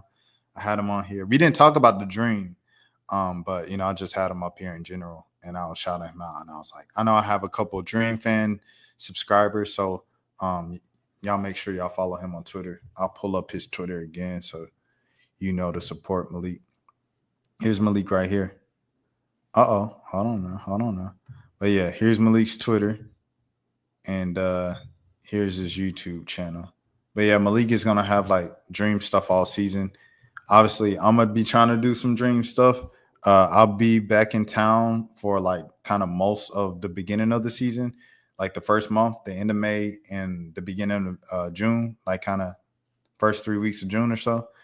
But I won't be there the entire season, you know, because I don't live in Atlanta anymore. So, but Malik he'll be there the entire season. So y'all make sure y'all support him, show him some love and stuff like that. I haven't talked about Haley getting cut. I'll talk about that right now. We'll talk about that right now. So yeah, sad, crazy, cutthroat day in the WNBA, the final day before, you know, where everybody has to set their final rosters. And for the Dream, they made a cut. Haley Jones, obviously, Haley is someone I've been high on all her career, ever since she came out of before that. I've been on Haley since their championship run. What was that, 2021? So I've been on Haley like heavy, a heavy believer of her, because she kind of reminded me in college of Magic Johnson, a big who could do it all. She could bring the ball up. I like that behind the back move she always did. It was kind of like her bread and butter and stuff like that. And it worked in college, and she's high arcing shot is difficult to kind of block because she was so tall. She was a big guard. I really appreciate her ball skills and everything like that. And then on defense, I like her effort defensively. So she gets to Georgia, Atlanta Dream, and she did well. She did well her rookie season and stuff like that. Had a pretty good rookie season. Showed some promise. A lot of the stuff that she showed back at Stanford. Comes in next season and she loses all of her confidence because with some injuries, Jordan Canada, JC got hurt and stuff like that at the beginning of the year. She was kind of forced to play the one. It was a thing of where you have a point forward, say someone like Ben Simmons or LeBron James, Magic Johnson, not Magic Johnson, but Ben Simmons. Who else? Ben Simmons, LeBron James type people who they bring up the ball. Zion Williamson is a great example. They can bring up the ball and they play point forward, but they're not a point guard. She was placed in a position by Tanisha Wright because of the injuries, like I said, on the team. Jordan Canada is out. Ari McDonald is traded, shipped out West Coast and everything to the LA Sparks. It's like she has to play the one now. Haley Jones has to play the one. So Haley's playing one full time, and she's kind of just kind of struggling a bit. It's kind of obvious she's out of position. But sometimes, it worked at the beginning. I ain't going to lie, because she did it her rookie season, where she would run the lineup with Haley Jones running the point, with Ryan, with Leisha Gray, with Nas Hillman. Well, back then it was kind of like Mo Billings and then Cheyenne Parker before she was Cheyenne Parker Tyus. And that lineup was one of the more efficient and high-scoring lineups in the league. So I was like, okay, bet. This is a tall lineup. We got a tall point guard and a tall, kind of 2 through 5. Let's run it. So, that was kind of the thing. Let's try it full time now. Since it worked so well her rookie season, it didn't work. I don't know if opposing teams was just watching film and scouted her to the point of they know what her move is, kind of like that behind the back from Stanford that I said I love. It was kind of like her kind of go-to move in the pros as well. And then I'm like, okay. All right. So it seemed like they started picking up on it because she was just kind of turn the ball over a little more and stuff like that. But the main thing beyond that, because her handle and ability to run the offense was decent enough. The main thing that became the growing concern and the most glaring thing was her shooting, her ability to shoot mid-range beyond. Anytime she had a mid-range jumper or a three-point shot wide open, they will sag off. The defense will sag off and dare her to shoot that shot. She wouldn't shoot the shot. She wouldn't shoot the shot because she was missing. And she was missing when she was taking them a lot of times. A couple times, of course, she'll be open. She'll knock them down. And the whole bench gets up and cheers for her. But a lot of those times, she would just miss those shots, And so the defense continued to sag off her. And it got to the point where Haley would get the ball within the offense, the flow of the offense during the play, and she wouldn't even be looking at the rim. And it's like, okay, this is an issue. So, she comes back this season. In the preseason, she's in training camp. She says, I'm so glad that we're in a new system with Carl Semesco. I feel like I'll be able to fully show all of my abilities in the system, which was kind of confusing because when Carl Semesco got hired, it was like, okay, this guy is a spread 5, shoot 3s type of dude. And then they went out and signed BG and Bree Jones, and people like, how is that going to work out? So far in the preseason, you've seen both Bree Jones and BG shoot a lot of 3s, and they adapted. So it's like, okay, they get the message. They get the memo. You're going to have to shoot 3s if you're going to play here, if you're going to last on this team. Haley Jones, not so much. It was kind of like a lot of kind of convoluted plays up there as she's trying to hand off the ball and move around the perimeter and stuff like that. She was running into a lot of her teammates. It just didn't look that smooth. And the first game just wasn't the best in Washington. I think she had 0 points there. And I made a video because Leticia Me here at the same time over in Golden State, she had 20 points. And I was like, oh, man, this is going to be a thing where people compare Haley versus Leticia. And I made a whole video about it. You could check it out. But within that, it was like Haley, I knew she noticed it. Like, nobody had to tell her. She noticed she had 0 points. And the reason why the 0 points sounded louder than what it was is because Tahina Pow, a second-round pick, fighting for her job, fighting for her career, trying to get a spot on the team. Tahina Pow balled out. She hit about 3 threes. You know what I'm saying? She was running the offense smoothly and stuff like that, making nice passes, moving well with it. Nice flow. It seemed like it just made sense with a player that Carl Smesko drafted specifically for it. Like, he had this in mind, if this was going to be the team and stuff like that. Tahina Pow, these are the type of players we want spreading the floor and running the one. So Pow ended up becoming one of the 2 players this year from the second round who actually made their teams, which is a whole nother discussion, and it's sad in itself. The other player is JJ Quinterly from Dallas. So shout out to JJ Quinterly from Dallas being one of the 2 second-round draft picks to make their final rosters. But, yeah, that's just what it was. So that first game against Washington, she's kind of running into players, not smooth handoffs, not really shooting, and ends up with 0 points. She hears all of that noise. If she don't hear the noise, then she's making it up herself in her mind. I had 0 points. Pow played well. My spot's now in jeopardy all of a sudden. It seemed like I was going to have another year of development and a new system to see where my career is going now. It's make or break year for me. It went from that to my job's in jeopardy immediately. Second preseason game, this one at home against the Indiana Fever, you can tell she's feeling the pressure because she's being a lot more aggressive and she's forcing it. Fortunately, kind of for her, she was making a couple of the shots. She had a nice smooth turnaround jumper in the fourth quarter that really mattered in time where it was straight up people on the Dream who were trying out for their spots. All 5 of them. It was Cheyenne Sellers was out there. I believe Pow was still out there. Haley Jones, and I don't know who else was out there, but all 5 of the players who were on the floor were fighting for their jobs. And Haley was playing for her life, man. You know, she made a mistake on defense. A player got by her, blew by her for a layup. Okay, she comes back next play, you know, is aggressive. I'm shooting the ball every single time. And then she eventually had a play on defense where she got to stop. She got to steal. She batted the ball out of bounds. She blocked the shot, things of that sort. And it was looking like, you know, she was clapping. She was really trying to amp herself up because she knew what was at stake. But overall, Pow had another sensational game. And Cheyenne Sellers struggled as well. So they cut Cheyenne. And today they cut Haley Jones. Like I said, it was tough for me as someone who believes in Haley. And so, yeah. Well, this is another thing. The Tyree, the other rookie, the one from Ohio State, I believe, the Dream didn't post a full roster. Like all the other teams posted like their full roster. The Dream just said, "Thank you so much, Haley Jones." But they didn't post like a picture of their roster and say, "You're 2025 Atlanta Dream." They just did it. Hold on, let me pull up. But yeah, teammates were saying good things about both of them. Both of them, I mean the rookies, Pow and Tyree. They're saying good things about both of them. Yeah, they don't have a roster here. Like every other team posted like, here's your official 2025 roster. The Dream didn't do that.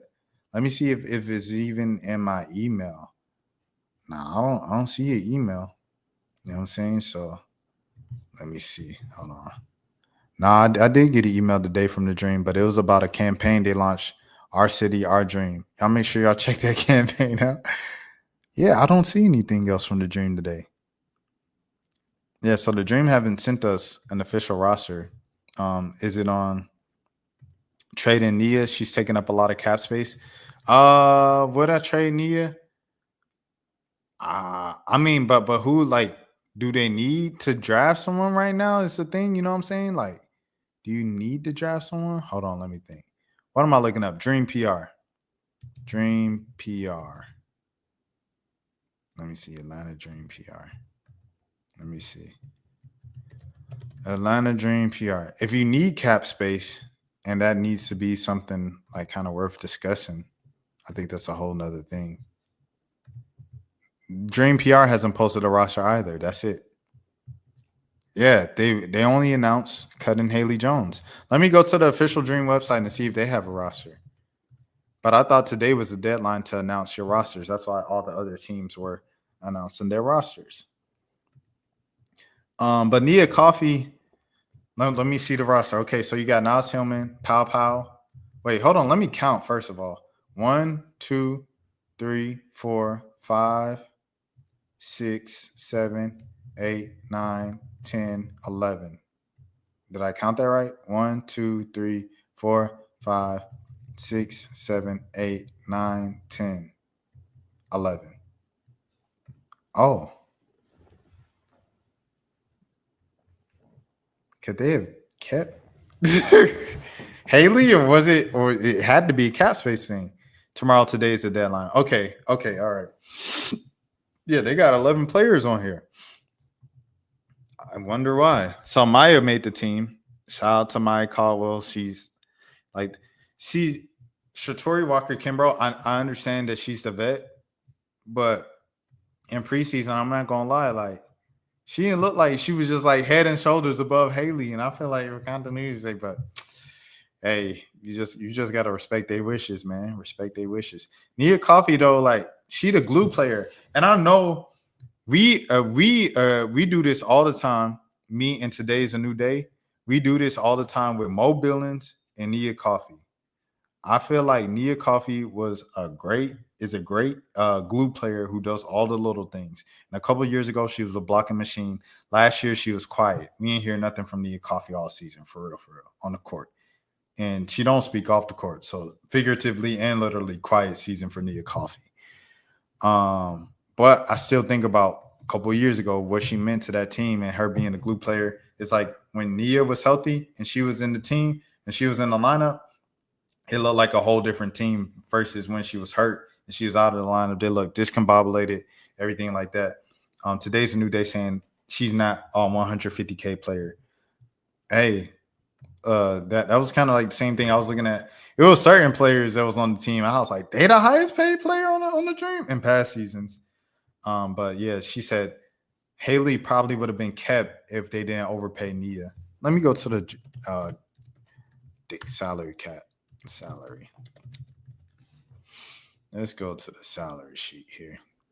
Also, Leticia Me here. She did get cut from Golden State today, and Golden State's like preseason leading scorer also got cut.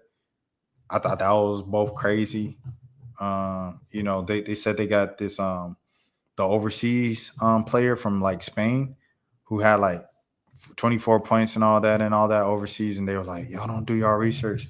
I'm like, but who played the best right now? You know what I'm saying? I feel like you should reward the people who play best in training camp, right? You cut the people who don't play the best in training camp. So the top two players right now are Bree and BG.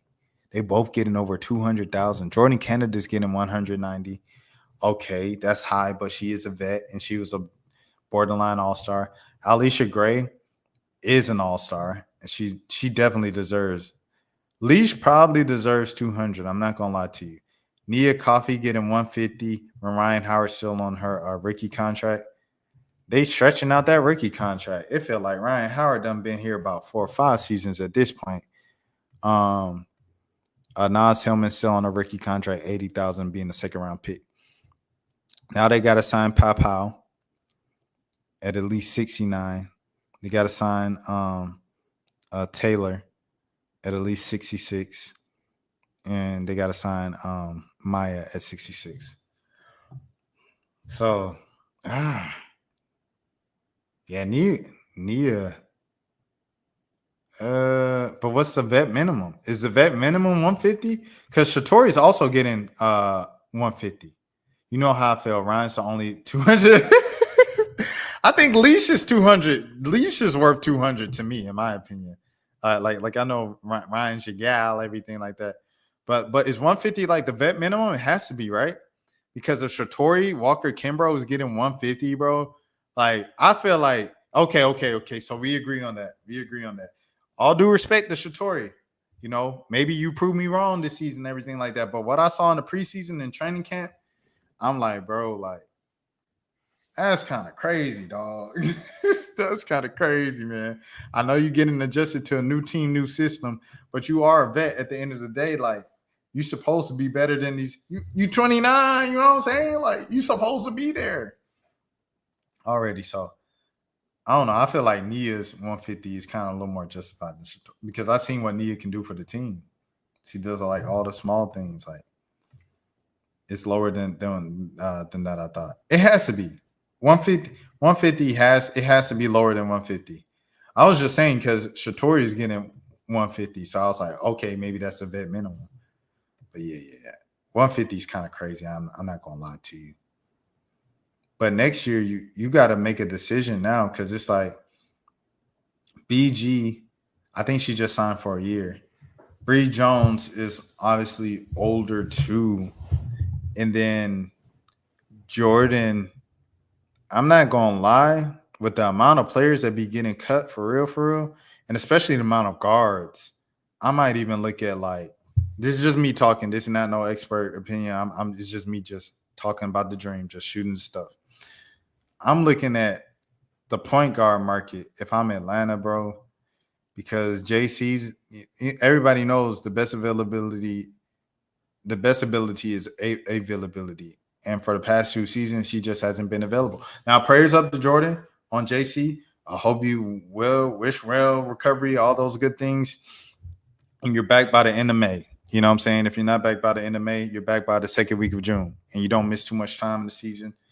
But it's just like, okay, we know what she can do. We know her abilities. But if you can go out and get you another point guard and just make Tahina pop out the starter, and just have another point guard backing up, like, you should be good, bro. You should be smooth. But yeah, Tyree, the vets were talking well about her. Leash was speaking highly about her. I think Nas Hillman was speaking, like the vets on the team were really speaking highly about Tyree and Papao. So I mean, yeah, salute to both of them for making the team. As both draft picks. The thing I was also thinking about was like, when are the Australian players coming over? Like, they drafted 2 Australians in the first round last year. The first one was really excited. She cried. She thanked Jesus in her interview. They bring her to Atlanta. She was wearing her dream hat the whole time, and they told her, you're going to be a draft and stash player. What is going on with that? Let me see her name so I can give her that respect. Are they ever going to bring her over? Let me see. 2024 draft board. Caitlin Clark. Y'all ever heard of her? Cameron Brink, Camila Cardoso, Rakia Jackson, JC Sheldon, Aaliyah Edwards, Angel Reese, Elisa Pilley, Carla Latte, Leela Lacan, Marquisha Davis, and then Naya Poach. She was very excited to play for the Dream. Is she ever gonna come over? I was looking at the draft night availability with Dan Padover and Carl Semesco, and I don't think anybody asked that. And I was like, dang, I wish I was on here so I could have asked that. But you snooze, you lose, Rashad. I was too busy watching the full draft. I wasn't trying to miss any of it for the channel. But yeah, I do want to know what's going on with that. Maybe when I'm in Atlanta, I can ask Dan in person and get an answer on that. But yeah, salute to the rookies for making it. Salute to Maya Caldwell, always fighting her way on the team. And we'll see how this team does, but you're starting the season off without Jordan Canada. So the starter is either Shatori or Pau because you cut Haley Jones. Hate to see it. Hate to see Ari McDonald as well. So, like, all 3 former Dream draft picks got cut today, and they're pretty decent pros, I would say. Leticia Me here, Ari McDonald, and Haley Jones. So best of luck to those 3 in their careers. Roster expansion is definitely needed. But it's like, when they talk about money and the salary cap is obviously going to have to be increased. Yeah, today is saying Shatori will start. Ryan will 1 point until Pau checks in. Okay. All right. I don't like Ryan at point, like, in an official role, though. And I know she brings the ball up a lot, kind of like in a wing point position. So it's something that she does often, that the Dream have done often, at least with T-Dub. They did that a lot. But I don't know. But yeah. Oh yeah. I'm saying all this to say people are talking about expanding the rosters, including myself, but there's obviously something here. If the Dream only have 11 people on the roster. The Dream only have 11 people on the roster out of 12 possible roster spots. And so many times I've seen franchises like the Dream or other teams only have 10, 11 players on their roster when the maximum right now is 12. So teams aren't even filling out the full 12. So it's like, how are they going to be able to afford 15? So it's like, it all comes back down to money, bro. Yeah, today just said it can't afford 12, overpaid too many. It comes back down to money. Like, we got to increase the salary cap. And I guess that's going to go to like owners and teams are going to have to put more money into just even affording to keep the players and everything like that. To expand it to 15, because you can make a whole, like, we did it a couple of years ago with the all cut teams when AG Arella and Zay Green also got cut. That's my dog. Zay Green got cut. That's one of my players. Madison Hayes got cut. That's one of my dogs. Like, I hate to see my dogs get cut, man. Cutthroat business. Grace Berger, one of my dogs back in Indiana. If you know, you know. If you was back on the channel back then, you know. Grace Berger got cut, I believe, right? Hold on. I can't just be saying stuff.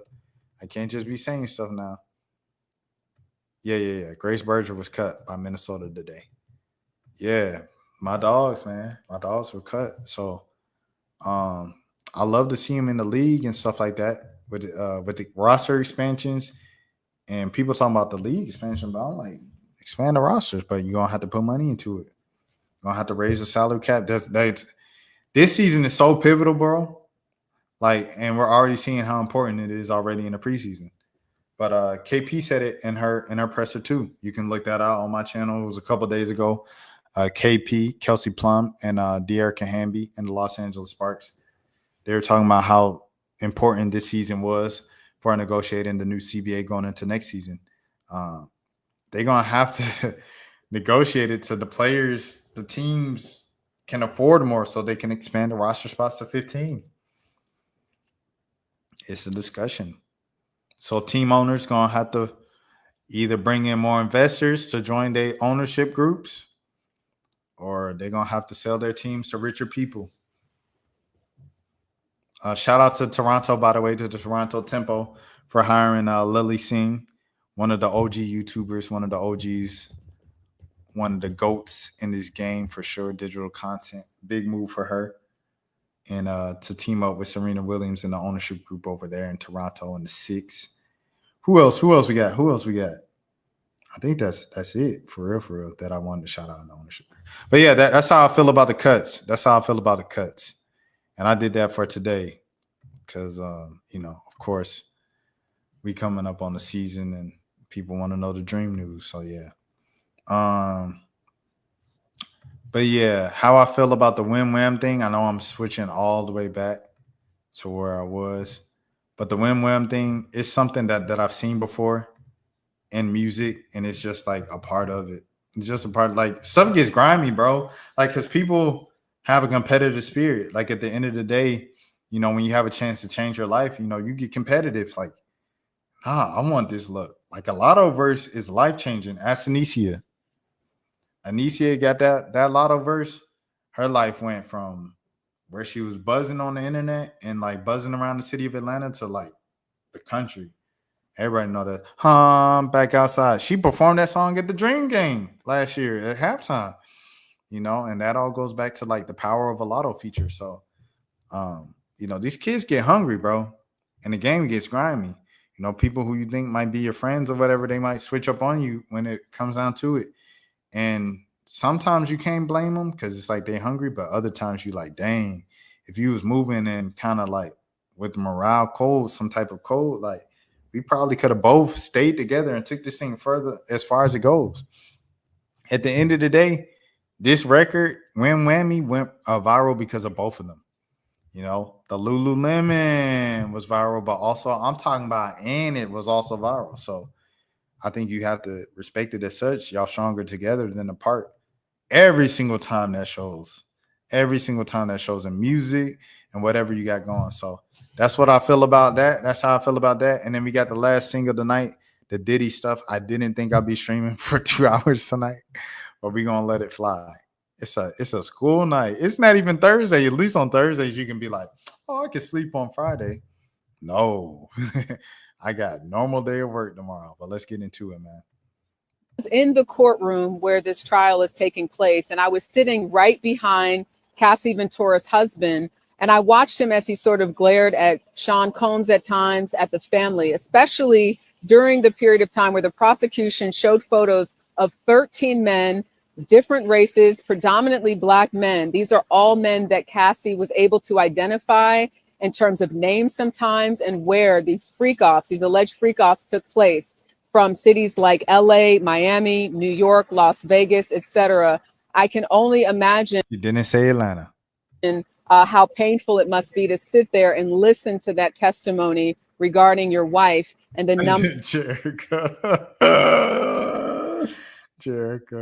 of people that she says she had sex with because of these freak-offs. Something else worth noting is that Ventura continues to say this was all about what Sean Combs wanted. So today she mentioned that she said she primarily reached out to the escorts, but says that was her job and Combs expected her to do so.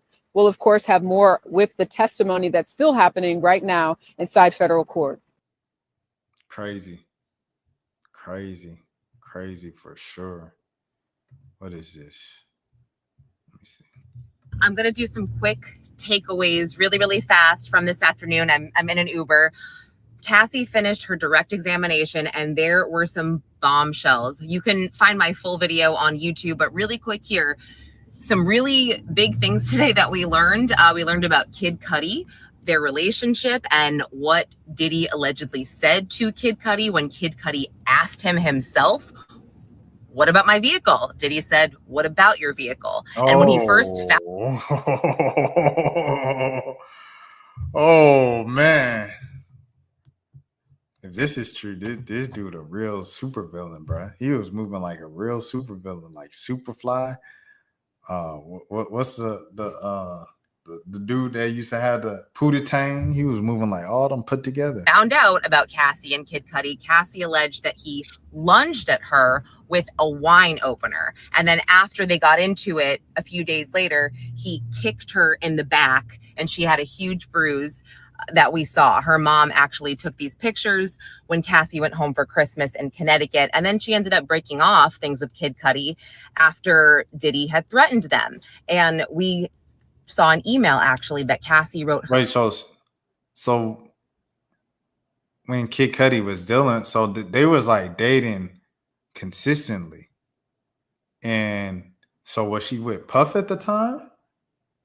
Like I know like so was like they're on and off, and when she was dealing with Kid Cudi, they were off or something?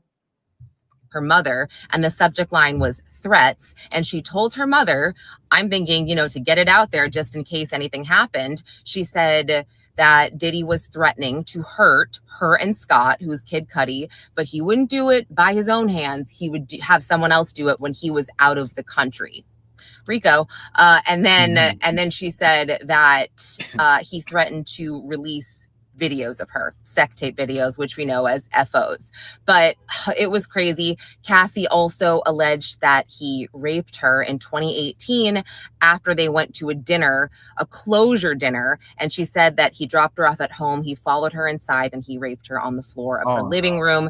It was very tragic, very sad.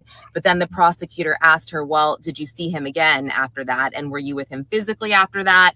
And she said yes. That wasn't great, but it's very complicated. Something else that I thought was huge, they were talking about Cassie's drug use and opioids and where she got the opioids, and she got them from Diddy for a number of years. And it turns out he got them from different doctors that were writing him scripts and would change the names for him. It would be his name, assistants' names, Cassie's names. I thought that was huge. Cassie also disclosed to us that she settled with him, her 2023 lawsuit, for $20 million. $20 million? Not enough.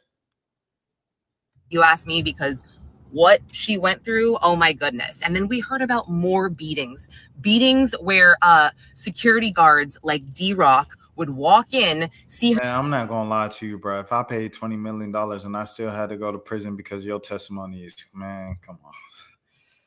Woo-wee. That's smart on her end. I don't know if it was her husband that orchestrated that. I don't want to give all the credit to men. You know, like a woman can be intelligent as well and things of that sort for sure. But whoever facilitated that, they mastered that play to the T.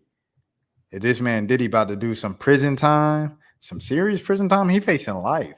If Diddy gets a crazy prison sentence and he already had to pay $20 million to settle a whole year or two before, like what she say? Lost double time. Man. Her huddled under a toilet with knots and blood everywhere, and he cried. She said that he actually cried. And after one specific beating, and this was part of her lawsuit, but hearing Cassie talk about it herself on the stand was, oh my gosh, insane. He had her stay at the London Hotel for 7 to 10 days, wouldn't let her leave. She begged to leave to go see her mom, and he said no, not until she was healed. It was awful to witness. Again, we heard about many beatings, many awful beatings. Another time, the beating where he stomped her face in his car and she ran off, and then Roger Bonds wants to chase after her, brought her back to Diddy's house. She had black eyes again, knots. It sounded like the thing that happened allegedly with Playboy Cardi a few years ago with Brandy, where she said that things kind of got physical, and that she was trying to like call the police from her car. They like tried to drag her, a woman on his team tried to drag her, as she alleged, drag her back in the house. It seems like a thing of like when something happens in that situation, like the person might try to get away and then they kind of bring them back in so they, I guess, don't tell. He was vomiting, and she testified that even this time when Diddy saw her, he was like, oh my gosh, and his demeanor totally changed. She said that she saw him get violent with assistants. She saw him drag assistant Mia out of bed one time when he wanted her phone and Mia wouldn't give him the phone. She testified that she saw him hit someone named Eli in the side of the head in a car. Another time he hit her friend over the head with a wooden hanger. We heard about the balcony dangle, which was more like he dangled her friend for a second and then pulled her back up and threw her on patio furniture. I mean, not like it's that much better. And then, yeah, we heard about like just things that maybe we knew, but she expanded on a lot of it. I'm trying to think. We saw text messages as well when they broke up. Diddy and Cassie broke up, and he wanted her iPad. He said, you've got a lot of skeletons on that iPad, you know, I want it. And he also talked about wanting his money. And then she wrote back like, you know, do you want me to tell the truth? It's a lot more than this iPad. And I'm paraphrasing. And the money he allegedly wanted was the money that he paid Alex Fine, the trainer he hired for Cassie, who is now her husband. There was also, let me see. Oh yeah, the text messages. Let me see. I know he hated that. Tom Brady. Lose your wife to the wife's trainer. Crazy. No, I think that, listen, go to my video on YouTube. I have a lot of it there. I need to type it all out because there was so much. But this, I'd say these were my main takeaways for today in 5 minutes. Appreciate that. Y'all make sure y'all support Lauren Collin. She's a reporter up there in New York. I'm gonna do some quick. Y'all make sure y'all support her as well. That was some great reporting. 5 minutes from an Uber. Here's the 15-minute video. I'll just play it straight all the way through. And yeah, we'll do it like that.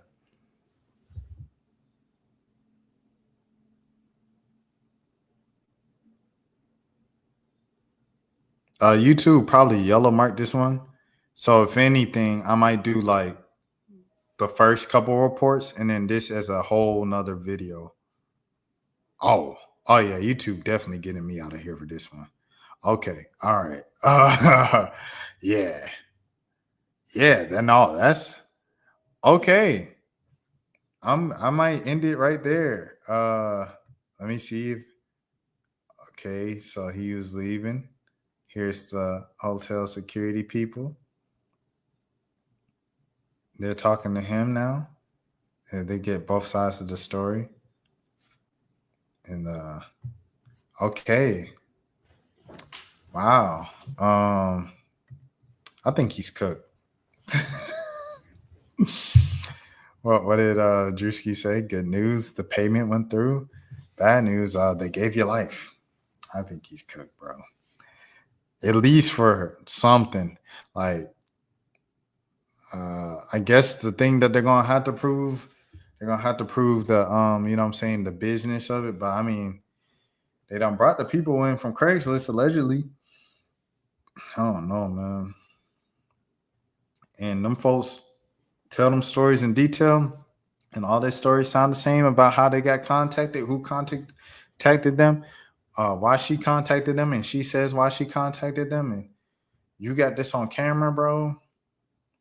It ain't looking too good, bro. I'm not gonna lie to you, but yeah, that's the latest updates of Diddy. I didn't get too much into it just because those first couple of videos, reports from Jerica, and hold on, let me get the other young woman's name, Lauren. Both of those reports were like kind of 5-8 minutes, and I didn't want to take too much time of it. So we didn't get too much into it today, but there'll be stuff every single day for the rest of the trial. So don't worry about it. If you're new to the channel, as always, this is the Road to 5K Subs. My name is Rashad Milligan. Have a good morning, a good evening, a good afternoon, whenever you're watching this. I said afternoon twice. And remember, if nobody else told you today, I care for you. That's for losers, man. I don't get involved in that stuff. But Angel Rashad Milligan rolling out. That's a good question. Brandon, we can't ask Rashad questions. Hey, Rashad.